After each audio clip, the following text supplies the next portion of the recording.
Bonjour, bienvenue dans la très belle église Sainte-Agnès à Lac-Mégantic. Mon nom est Marie-Josée Boulet, je suis agente de pastorale et aujourd'hui je vais vous parler de la fête de Sainte-Agnès qui se célèbre le 21 janvier. Bon visionnement.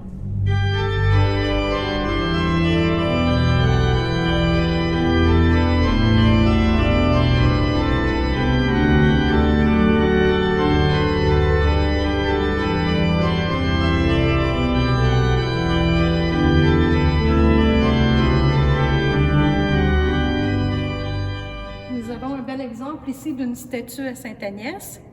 Elle est la patronne de notre église ici à Lac-Mégantic. Protectrice des vierges, des fiancées et des jeunes filles à marier, Agnès appartenait à une des familles les plus puissantes de Rome. Née vers 291 et morte en 304 ou 305.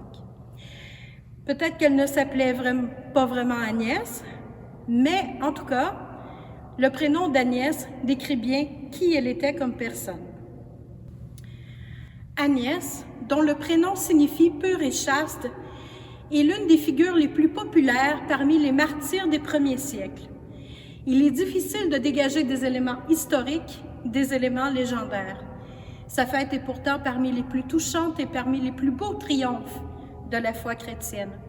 Une enfant faible qui sacrifie sa vie par amour pour Jésus-Christ, alors que le monde lui offre tout ce qu'il y a de plus séduisant, la noblesse, la fortune, la jeunesse, la beauté, les plaisirs et les honneurs. Agnès, au contraire, avait choisi de demeurer pure et chaste par amour du Christ. Née dans une famille romaine aisée et chrétienne, on dit qu'Agnès était d'une incroyable beauté et elle s'est consacrée au Seigneur dès l'âge de 10 ans. À 12 ou 13 ans, un jeune Romain, Procope, fils du préfet de la ville de Rome, soit l'équivalent des maires modernes, a probablement demandé à sa famille sa main en mariage. Une fois cette demande accordée par les parents, Agnès, elle, refusa. Son cœur était déjà pris, déjà donné, déjà dévoué à un autre. Il était en possession de Jésus. Procope, malheureux, malchanceux, l'interroge. Et Agnès de louer la noblesse, la beauté, la sagesse, la richesse, la bonté, la puissance du Christ. Malade de jalousie, lui, fils du préfet de la ville, comment pouvait-il apparaître indésirable aux yeux de cette jeune chrétienne dont il ne comprend pas l'ardeur de la foi, lui qui est païen? Même le père de Procope aurait essayé de la faire changer d'avis en lui vantant les nombreuses qualités de son fils. Mais rien ne fait flancher Agnès. Alors on essaie de l'obliger à offrir de l'encens aux divinités païennes, mais elle refuse. Elle fut donc dénoncée comme chrétienne et condamnée à mort. On l'a décapitée en 304 ou 305. C'est à Milan, en Italie, le 21 janvier 375, que l'évêque Ambroise, un des grands-pères de l'Église, a prononcé une grande homélie en son honneur. À la même période, le pape Damas compose une épitaphe en son honneur également. La ressemblance de cette jeune chrétienne avec le sacrifice de l'agneau de Dieu nous fait rejoindre un symbolisme profond qui donne sens au pallium, les échappes accordées seulement au pape et aux archevêques. C'est un bel héritage né du sacrifice de la vie d'Agnès pour le Christ qui lui-même a offert sa vie en sacrifice pour nous. La laine d'agneau entend représenter la brebis perdue ou celle qui est malade et celle qui est faible, que le pasteur met sur ses épaules et qu'il conduit aux sources de la vie.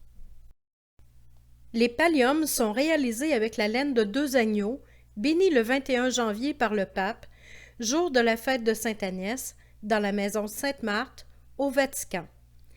Installés dans des corbeilles décorées de roses blanches et rouges, tout comme la tête des agneaux. C'est le jeudi saint que sont traditionnellement tondus ces agneaux.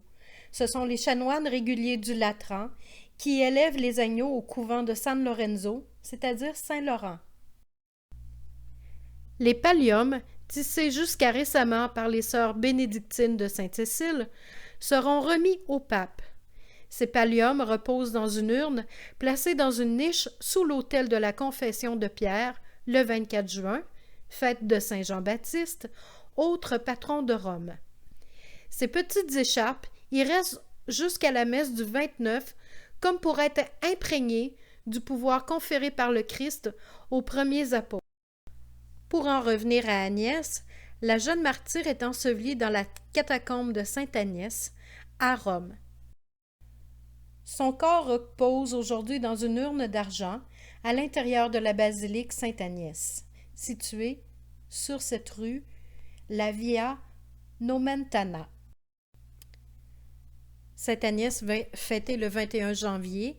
Ses attributs sont un agneau blanc, la palme du martyr, un rameau d'olivier, ainsi qu'un bûcher en flammes. Voilà, c'était une petite vidéo sur Sainte Agnès, patronne de l'église de Lac-Mégantic. Et sur ce, je vous souhaite une bonne fête de Sainte Agnès ce 21 janvier. À la prochaine!